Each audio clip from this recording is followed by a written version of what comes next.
श्रीमान केसी जैन जी, कुलगुरु महोदया, प्रोफेसर उमा कांजीलाल जी, उपस्थित नागरिक सज्जन, माता भगिनी,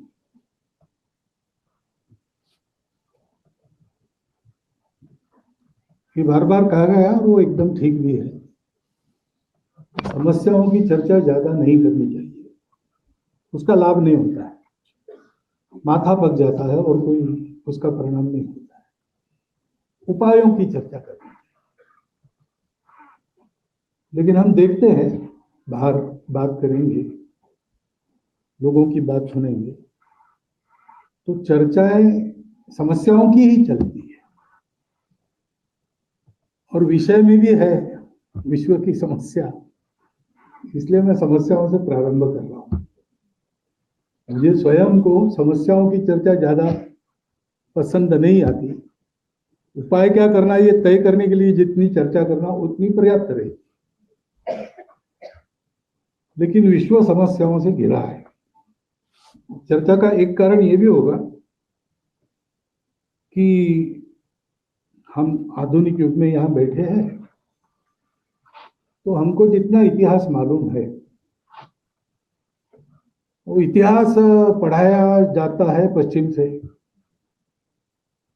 अभी अपने देश में कुछ पाठ्यक्रम बदल रहे ऐसा सुन रहा हूं, जब आएंगे तब आएंगे, लेकिन तब तक तो जो पुराना पाठ्यक्रम है पाश्चात्यों की दृष्टि से इतिहास वो पढ़ाया जाता है। तो वो सामान्यता उनके हिसाब में भारत तो है नहीं, दुनिया के नक्शे में तो भारत दिखाई देता है भूगोल में, लेकिन विचार में कहीं भारत नहीं होता। पुस्तकों भी को भी देखिए, उसमें सब मिलेंगे, चीन मिलेगा, जापान मिलेगा, भारत नहीं मिलेगा। लेकिन उस इतिहास में जिन समस्याओं को लेकर मनुष्य के प्रयत्न हुए वो 2000 साल तक हुए,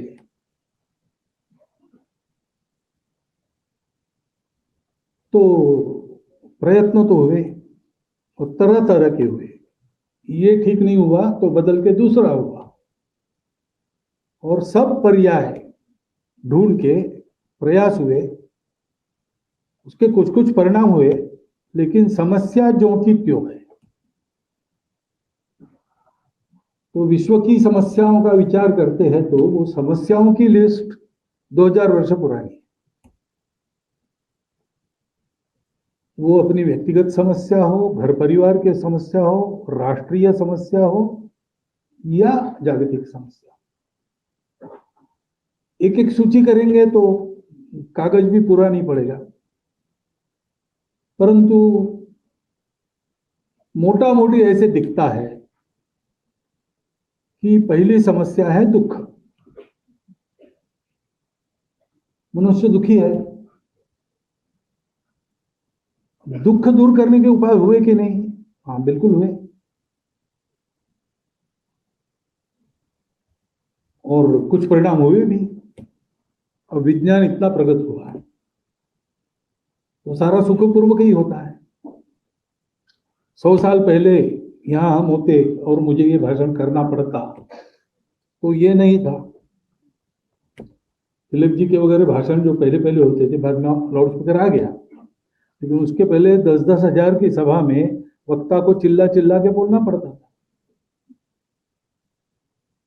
तो अब भाषण बड़ा आसानी से कर सकते हैं, इसलिए भाषण का समय भी लंबा हो जाता है। परिश्रम करके बोलना हो तो आदमी 10 मिनट में समाप्त कर। अभी मुझे 1 घंटा रखा है भाषण के, परंतु ऐसी सुविधाएं सब मामलों में आ गई। इधर से उधर जाना है, कहाँ लोग पदयात्रा विशेष तो है ही है। पहले सारी दुनिया में पदयात्रा ही करनी पड़ती, लेकिन अब ऐसा है कि यहां से वहां जाना बहुत आसान की बात है। 2 दिन कहाँ गए थे भैया? अमेरिका जाके आया, ऐसा आदमी सीधा कहता है। तो विज्ञान आया है तो सुख सुविधा बहुत बढ़ी है, प्रयास हुए, उसके कारण सुख बढ़ा, लेकिन दुख गया नहीं, दुख है अभी भी। कौन दुखी नहीं है? आप प्रयोग करके देखिए। रास्ते पर भीख मांगने वाले से लेकर किसी करोड़पति को वहां तक सबको पूछिए, सुखी हो ना, तो सब लोग अपना अपना दुख बताएंगे। तो ये क्या चीज है भाई, इतना सुख निर्माण किया, दुख वैसा का वैसा है। दूसरी समस्या जो तब भी थी, आज भी है, चर्चा होती है, वो है कलह। 1950 में मेरा जन्म हुआ, तब से आज तक एक एक साल देखता हूं तो कोई साल ऐसा नहीं है जहां दुनिया में कहीं ना कहीं किसी न किसी के आपस में लड़ाई चल रही हो न हो। प्रतिवर्ष बड़े युद्ध है, छोटी छोटी चलते रहती है। सर्वत्र कलह है, कलह से नुकसान होता है, कलह से रक्तपात होता है, जीवों की हानि होती है, माल असबाब सारा समाप्त हो जाता है, वगैरह वगैरह, सबको पता है, अनुभव कितने बार ले चुके हैं। पहले महायुद्ध के बाद पुस्तकें लिखी गई, Farewell to Arms, All Quiet on Western Front, सारा शांति की वकालत करने वाली पुस्तकें, उत्तम उत्तम साहित्य उत्पन्न हुआ। फिर से युद्ध न हो इसलिए लीग ऑफ नेशंस हो गई, लेकिन दूसरा महायुद्ध हुआ, और दूसरा महायुद्ध होने के बाद लीग ऑफ नेशंस की यूनो बन गई, और प्रयास हुए, लेकिन आज हम सोच रहे तीसरा महायुद्ध होगा क्या। ऐसा बार बार क्यों हो रहा है? शांति के प्रयास भरपूर हुए, शांति आई क्या? नहीं, पहले थी वो भी चली गई। ये क्यों हो रहा है? अज्ञान की एक बात है, अज्ञान दूर हुआ ऐसा कहेंगे तो ऐसा लगता है कभी कभी कि अज्ञान का प्रकार बदला है। मनुष्य का ज्ञान तो बहुत बड़ा है, यानी अब चंद्र और मंगल की बातें मालूम हो गई है, एक कोशिका में जो क्रोमोसोम है उसके जीन की बात मालूम हो गई है। मनुष्य क्या नहीं कर सकता, अब जीव का निर्माण करना ही बाकी है ऐसा लगता है। इतना ज्ञान बड़ा है, परंतु अज्ञानी लोगों की संख्या बहुत बड़ी है। साक्षर लोग हैं, सुशिक्षित लोग कितने हैं पता नहीं, और सुशिक्षित भी बढ़ गए, लेकिन सुसंस्कृत कितने हैं पता नहीं। तो अब पुराने समय में आयुर्वेद है, तो वैद्य जानता था कि भाई अमुक ये त्रिफला ले लो तो उससे पाचन सुधारता है। केवल वैद्य नहीं जानता था, देहात में झोपड़ी में रहने वाला भी जानता था, जड़ी बूटी जानता था, कुछ जानता था, प्रतीति थी उसके पास, अनुभव था, और वो देख लेता था। अब वैद्यकीय ज्ञान तो बहुत बढ़ गया है, लेकिन वास्तव में कितने हम सुशिक्षित लोगों को उसका ज्ञान कितना है? हम तो मीडिया पर पढ़ते हैं कि अमुक खाने से फैट बढ़ता है तो वो छोड़ देते हैं, फिर रामदेव बाबा बताते हैं लौकी का रस पियो सब ठीक हो जाएगा, तो लौकी महंगा हो जाता है। तो अभी भी हम किसी का बताया हुआ आंख मूंद कर आचरण कर, अज्ञान क्या होता है? अपने पास प्रतीति नहीं है, अपने पास जानकारी नहीं है, उसका कहीं कहीं हमने ठेका दे दिया है, और वहां से जो आता है वो हम श्रद्धा पूर्वक स्वीकार करते हैं बिना जाने, और परंपराओं को अंधश्रद्धा कहते हैं। ऐसा हो रहा है, वो समस्याएं चल रही है, और नई नई समस्या आ गई, बीमारियां नई नई आ जाती है। अच्छे खाते पीते व्यवस्थित लोगों को तरुण आयु में रोग हो जाता है, हार्ट अटैक हो जाता है। यानी मेडिकल नॉलेज बढ़ गया, स्वास्थ्य नीचे गया, परिश्रम की आदत छूट गई, श्रम का मूल्य कम हो गया। तो इतनी प्रगत अर्थव्यवस्था के विचार वगैरह सारे हो गए और तरह तरह की व्यवस्थाएं आ गई, लेकिन हम देखते हैं कि शोषण बढ़ गया, गरीबी बढ़ गई। अमीर और गरीब इनकी जो गैप है वो दिन ब दिन अधिक बड़ी होती। प्रयोग सारे हुए और सब विचारों के हुए। पहले जब आदमी सुस्थिर हो गया, कबीले गांव में परिवर्तित हो गए, एक जगह रहने लगे, तब से कोई चाहिए, बिना किसी शास्ता के ठीक चलेगा नहीं, इसलिए राजा आया, राजा ठीक करेगा। कुछ दिन तो ठीक रहा, फिर राजा भी जुल्मी बन गया। तो फिर उसकी प्रतिक्रिया में कुछ साक्षात वारी पुरुष संत महात्मा निकले, उन्होंने कहा भाई असली राजा तो भगवान है, किंग ऑफ द किंग्स है, उसकी मानो। इस राजा की क्या मानना? जो राजा उस राजा की मानेगा, उसके नियमों के अनुसार चलेगा, उसी की मानना है, वही सही राजा है। तो अपने अपने पंथ संप्रदाय देवी देवताओं के आधार पर कुछ नैतिक इस प्रकार के राज्य जिन पर अंकुश था रिलीजन का, ऐसे भी चले, कुछ दिन ठीक चला, लेकिन बाद में वो भी, यानी जो राज्य करने वाले लोग थे और जो रिलीजन बताने वाले थे, उनकी साठगांठ हो गई और दोनों मिलकर जनता को लूटने लगे। तो मध्ययुगीन इतिहास में यूरोप में ऐसा भी बताया जाता है कि स्वर्ग में पैसे लेके सीट रिजर्व की जाती। ये होने लगा तो जनता परेशान हो गई, जाए तो जाए कहां? तो विज्ञान आ गया। तो विज्ञान के बारे में फिर वैज्ञानिकों ने कहा कि ये सब अंधश्रद्धा की बातें छोड़ दो, भगवान है तो मेरे टेस्ट ट्यूब में आना चाहिए, तभी मानूंगा, नहीं तो नहीं मानूंगा। सब तर्क वगैरह में सारा लेके आए, उसके कारण बहुत राहत मिली और सुख सुविधाओं में बढ़ोतरी होने लगी। लेकिन फिर लोगों ने देखा कि शोषण हो गया। विज्ञान का उपयोग मनुष्य हित की बातें उत्पन्न करने के लिए कुछ हुआ ही है, परंतु शस्त्रास्त्र उत्पन्न करने के लिए भी हो, उसके बलबूते सारी दुनिया पर अपना साम्राज्य भी पैदा हुए। साम्राज्यों ने क्या किया? अपने अधीन देशों को लूट कर अपना घर भरा।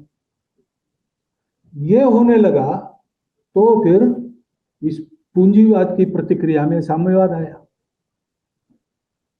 लोगों में एक नई आशा जगी, लेकिन उसका क्या हुआ हम जानते हैं। दो क्लास है, जिनके पास सब कुछ है, जिनके पास कुछ भी नहीं। जिनके पास कुछ भी नहीं उनको संगठित होकर राज करना चाहिए, शोषण समाप्त होगा, ऐसा करके चले।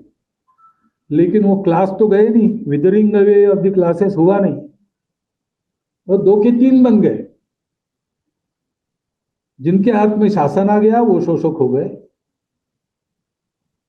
सारा सामान्य समाज शोषित हो गया और इनकी मदद करने वाले, शोषकों की मदद करने वाले प्रशासक, साइंटिस्ट वगैरह ऐसे लोगों का एक न्यू क्लास बन गया। मेलोन जिलास नाम के और कम्युनिस्ट कार्यकर्ता थे, उन्होंने पुस्तक लिखी।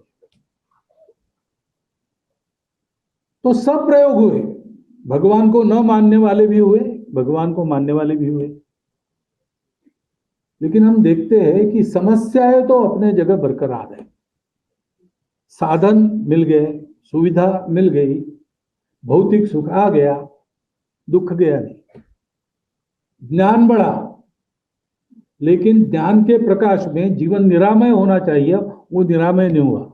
अब तो भय बहुत बढ़ गया है, निर्भय होना चाहिए था, लेकिन अब तो बहुत सब जगह भय बढ़ गया है। हमारा अपना नित्य का अनुभव है, अपने घरों में भी हम सुरक्षित है कि नहीं, ऐसा कभी कभी लगता है। सारी व्यवस्था है, पहले अपने देश में पुलिस नहीं थी, बहुत पुराने जमाने में, अंग्रेजों के आने से पहले पुलिस नाम की व्यवस्था नहीं थी। आज पुलिस है, भरपूर संख्या है उनकी, लेकिन फिर भी सुरक्षा नहीं। समस्याओं की चर्चा इसलिए होती है कि 2000 साल से समस्याएं बरकरार है। उपाय हो रहे लेकिन उपाय मिलता, क्या गड़बड़ है? इसका चिंतन करते हैं तो ध्यान में आता है कि अगर अधूरी दृष्टि लेकर करने के लिए गए तो ऐसे ही होता है। उपाय जिसका करना है, जिनका करना है, उनके बारे में ज्ञान क्या है? यहां दो प्रकार हो जाते हैं, सारी दुनिया में दो प्रकार हो जाते हैं।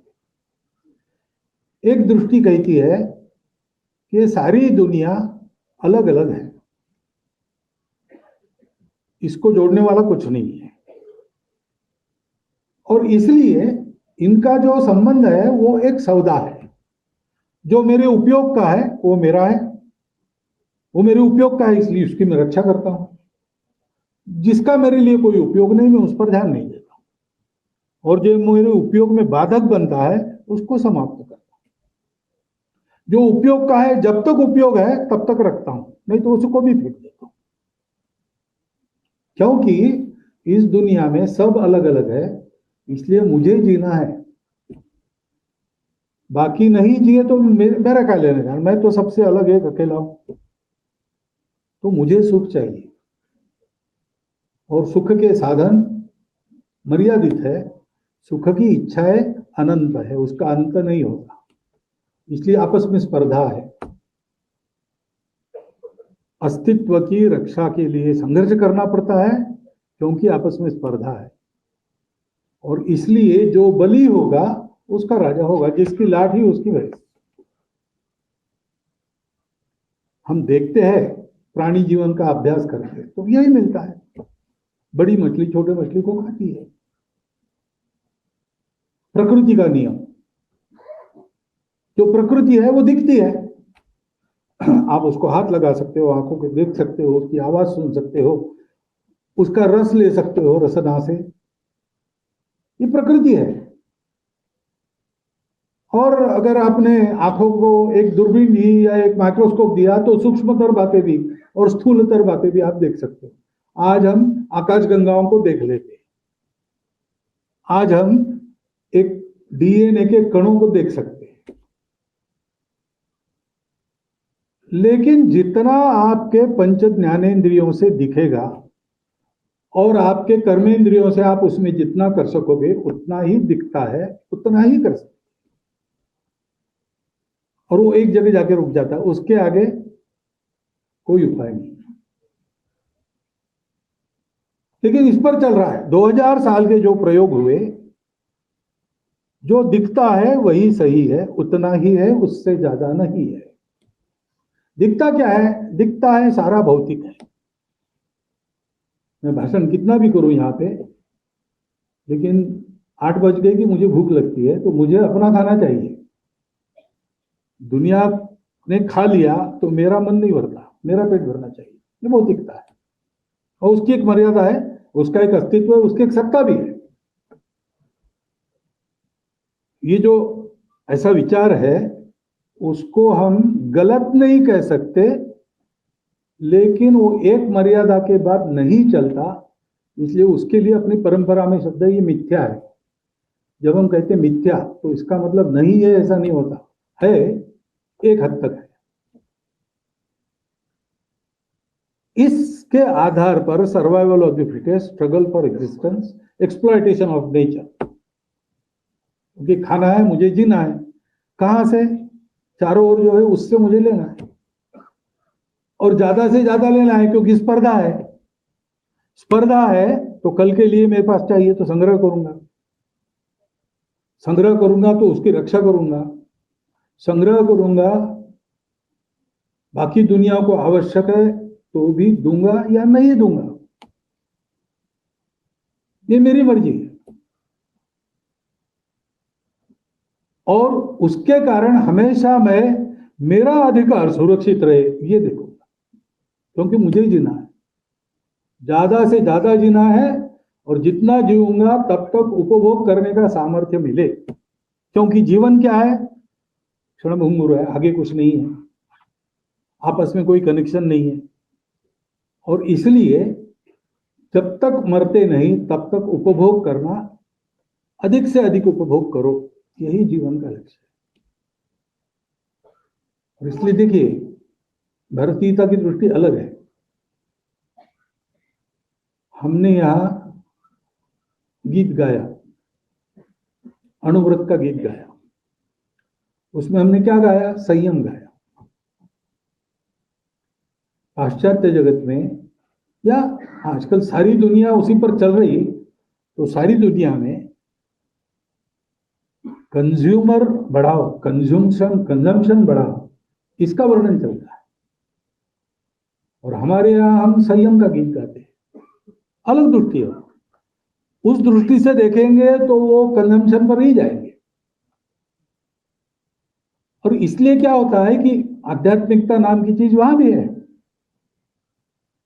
लेकिन वो कहते हैं कि मुझे जीना है, उपभोग करना है, भौतिक सृष्टि से लेना है, इसलिए सब बातों का उपयोग भौतिकता के लिए है। आध्यात्मिकता क्यों चाहिए? तो मरने के बाद स्वर्ग मिलना चाहिए, वहां उपभोग मिलते इसलिए। मरने के बाद अगर उपभोग नहीं मिल रहा, ऐसा कोई विचार है, तो कोई उपयोग नहीं। अब ये दृष्टि मिथ्या है, एक हद तक चलती है, अधूरी है। और इस दृष्टि को बदले बिना इसी के कारण जो समस्याएं उत्पन्न हुई। अभी दुनिया में प्राचीन परंपराओं के लोग हैं, वो दबे हैं, संख्या कम हो गई है, उनकी कोई सुनता नहीं। 2000 वर्षों में जो सारी परंपराएं उत्पन्न हुई, उन्होंने उनको समाप्त किया, क्योंकि जियो और जीने दो वाली बात नहीं है, मुझे जीना है। तो ये सब हुआ है। लेकिन कुछ लोग बाकी है, वो 4 साल में एक बार भारत में आते हैं, क्योंकि उनकी जो परंपरा है उस हिसाब से शांति, धैर्य उनको भारत में मिलता है। तो वो कहते हैं, वो वर्णन करते हैं अपनी परंपराओं को। तो ध्यान में आता है कि एक समय 3-4 हजार वर्ष पूर्व का ऐसा था कि दुनिया में इतना सारा भौतिक ज्ञान नहीं होगा, इतने सारे साधन सुविधा की बात नहीं होगी, लेकिन संतोष था, समाधान था, आपस में प्रेम था। और वो प्रेम केवल मानवों में नहीं था, सृष्टि के साथ भी मिलकर चलते। एक प्रसिद्ध लेखक जंगल में घूमने के लिए गए, फॉरेस्ट गार्ड के साथ घूमते थे, तो उनको पता चला कि एक जंगल के गांव के सरपंच का छोटा बच्चा तेंदुआ उठा के ले गया, खा लिया उसने। तो मातम कुर्सी के लिए उसके यहां गए। रेंजर परिचित था, उसको जाना ही था, ये उसके साथ थे, ये भी पहुंचे। तो मुखिया रेंजर को बता रहा था कि वो तेंदुए को जरूर 3 दिन से शिकार नहीं मिली होगी, इसीलिए वो बच्चा उठा के ले गया, नहीं तो वो नहीं ले जाता। तो देखो, उसका अपना बच्चा तेंदुआ उठा के ले गया, फिर भी वो विचार करता है कि जरूर ये भूखा होगा, इसलिए। एक जगह एकदम सूखी जमीन, एक घास का पत्ता नहीं, जंगल में, बाकी सब जगह हरियाली, वहां ऐसा दिखा। तो पूछा, ये क्या है? उसने कहा कि यहाँ जो पशु आते हैं, वो घुमंतु लोग पशु लेके आते हैं, वो यहाँ चढ़ते हैं। तो उनको पता है यहाँ फिर से आना नहीं है, तो जितना है उतना उखाड़ के खाते चले जाते हैं। तो यहाँ घास का पत्ता भी नहीं। बाकी जंगल में हमारे जानवर चलते, जिनको यहीं रहना है, उनको पता है अगले साल भी यहाँ चारा मिलना चाहिए, तो समझ बूझ के खाते हैं। ये जो बात है, अब इनको हम आदिवासी कहते हैं, बहुत प्राचीन है, लेकिन उनमें सुख समाधान था और प्रकृति के साथ तन्मयता थी, इतनी समझदारी थी। क्यों थी? दृष्टि का फर्क। और यहां भारतीयता का विचार ध्यान में आता, क्योंकि भारतीयता यानी क्या है? भारत का होना यानी क्या है? सिटीजनशिप भारतीयता नहीं है। हाँ, नागरिकत्व की दृष्टि से है, वो चाहिए, लेकिन भारत का होना है तो भारत के स्वभाव का होना पड़ेगा। और भारत का स्वभाव क्या है? तो भारत का स्वभाव भी पूरे जीवन का विचार करता है। पुरुषार्थ, 4 पुरुषार्थ कहते हैं, उसमें मोक्ष है और वो परम लक्ष्य है। क्योंकि दीर्घ काल का अपना अनुभव है, दुनिया में सबसे प्राचीन हम लोग हैं। जीवन के ये सारे अनुभव हम प्राप्त कर चुके और फिर हमारे पूर्वजों ने कहा कि भौतिकता के आगे जाना पड़ेगा और वो गए, बाकी दुनिया नहीं गई। किसी कारण वो रुक गए, थक गए और रुक गए। एक कहानी प्रसिद्ध है छांदोग्य उपनिषद की कि राक्षस समाज और देव समाज दोनों वैभव के परम शिखर पर थे, लेकिन संतोष समाधान नहीं था। इसलिए देवों का राजा इंद्र और वो विरोचन राक्षसों का राजा अपने अपने गुरु के पास गए और पूछा उन्होंने कि समाधान नहीं है, क्या करें? तो बृहस्पति और शुक्राचार्य दोनों ने बताया कि ब्रह्मा जी के पास एक आत्मविद्या है। वो आत्मा प्राप्त करने से और कुछ प्राप्त करना बाकी नहीं रहता। वो अजर अमर शाश्वत सर्वव्यापी है और उसको पाने से और कुछ पाना विशेष नहीं रहता। वो विद्या तुम प्राप्त करो, अपने लोगों को सिखाओ, तो समाधान भी आ जाएगा। तो दोनों गए ब्रह्मा जी के पास। तो ब्रह्मा जी को कहा वो आत्मा देखना है हमको। तो ब्रह्मा जी ने कहा आप देखते कैसे हो? आंखों से देखते। नहीं, आंखों से नहीं देखते, आंख तो मशीन है। कोई मर जाता है, 2 घंटे के अंदर आंखें निकाली तो किसी दूसरे की भी काम आती है, वो मशीन है। ब्रह्मा जी ने कहा आंखों में देखने वाला बैठा है, उसको देख लो, वही आत्मा है। तो ये खड़े हो गए, एक दूसरे की आंखों में देखने लगे, तो उनको अपना प्रतिबिंब दिखा। तो उन्होंने कहा कि क्या यही है? ये तो हम रोज आईने में देखते हैं, पानी में भी दिखता है, यही अजर अमर शाश्वत आत्मा है। ब्रह्मा जी कुछ बोले नहीं, तो इनको लगा यही है। इसलिए आनंद में, बहुत थोड़े में विद्या प्राप्त हो गई।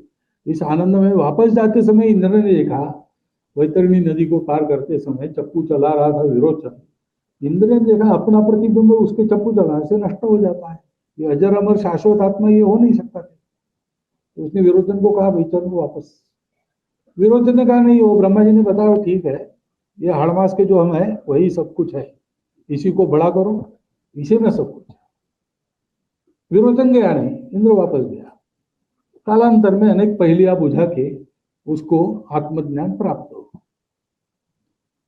तो अब वास्तव में क्या हुआ, ये कोई इतिहास की बात नहीं जिसके सबूत मिल जाए, लेकिन परंपरा में है कथा। इसका मतलब ये है कि अंदर देखना पश्चिम ने नहीं किया, हमने किया। और हमने फिर मन की खोज की, प्राण की खोज की, इसके भी परे है क्या, इसके भी परे, ऐसे करते करते एक बार हमने उस आत्मा को पा लिया और हमको ये सत्य मिल गया कि हम लोग या कुछ भी अलग अलग नहीं है। जो दिखता उतना ही नहीं है, उसके परे भी कुछ है, उसको देख सकते हैं, अनुभव कर सकते हैं। उसकी प्रक्रियाएं हैं, अनेक प्रक्रियाएं हैं। जैसे कोई एक लक्ष्य है जो जहां से चलता है उधर से रास्ता लेता है, जिसके पास जितना साधन है उतना अधिक अच्छा रास्ता वो लेता है, लेकिन पहुंचते एक ही जगह है, सब गंतव्य एक ही है। वैसे अनेक मार्गों से उसकी प्रतीति ली जा सकती है और वो ये बताती है, पहली बात भारतीयता क्या है, भारत का स्वभाव है। वो स्वभाव क्या है, एक दृष्टि पर आधारित है, वो धर्म की दृष्टि है। और धर्म क्या है, उसका मूल है सत्य करुणा शुचिता तपस। कौन सा सत्य है? वही यह सत्य है जो हमारे पूर्वजों को मिला।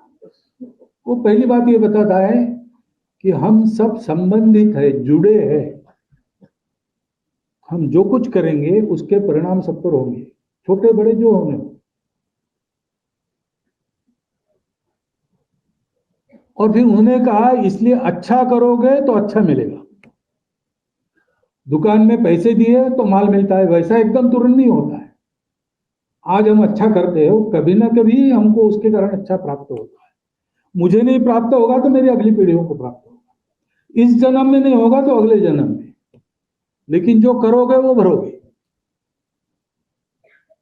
और तीसरी बात है कि उस सत्य को प्राप्त करने से शाश्वत, कभी फीका न पड़ने वाला सुख प्राप्त होता है। उसके लिए तपस्या करना ये जीवन का तरीका है।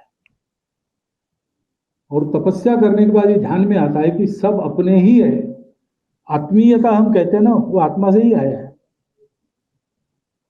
ऐसे है, इसलिए सबके लिए जीना ये भी जीवन का तरीका है। इसलिए आत्मनो मोक्षार्थम जगत हिताय च, एकांत में आत्म साधना, लोकांत में परोपकार। इस आधार पर जीवन की रचना की और हमने एक सुसूत्रता के साथ जीवन चलाया। सृष्टि इतनी विविध है, समस्या हल करना आसान नहीं, क्योंकि मैं एक की समस्या हल करूं, वो हल ही दूसरी की समस्या का कारण बनता है। लेकिन हमारे पूर्वजों ने कहा कि मनुष्य के पास विचार है, बुद्धि है, वो ये सब जान सकता है, उसका कर्तव्य है सृष्टि की प्रतिपालना।